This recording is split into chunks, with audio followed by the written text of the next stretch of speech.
1870, faleceu em 1827, viveu por um curto período de tempo no Império Austro-Húngaro e era o filho mais velho de 3 irmãos. A mãe de Ludwig... Frodo, eu quero te ajudar na divulgação do aniversário de Beethoven. Afinal, isso é muito importante. Ah, obrigado. Mas eu não quero que o aniversário de Beethoven se torne uma data comercial. Comercial? É. Antes que você perceba, estarão vendendo camisetas de Beethoven.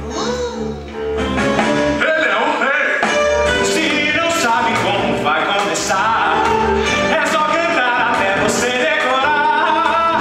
Comece a celebrar, pois já virou rei. Beethoven é rei. Isso eu já sei. Nem pense em duvidar, Ele é o rei.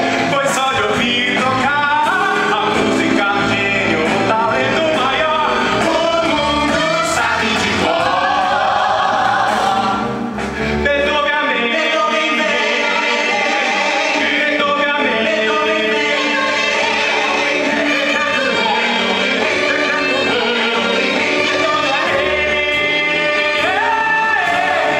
Beethoven vem. Mesmo ao tocar no bongo, um polifônico estrondo se faz a homenagem a Beethoven.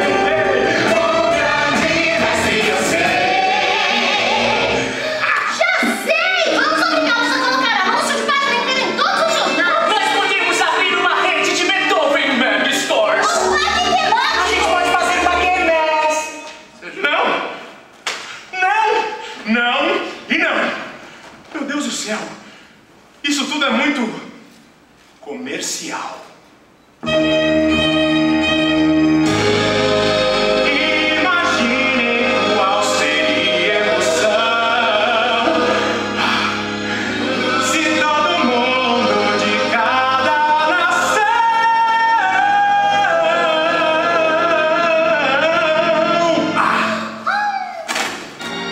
tirasse o dia pra só refletir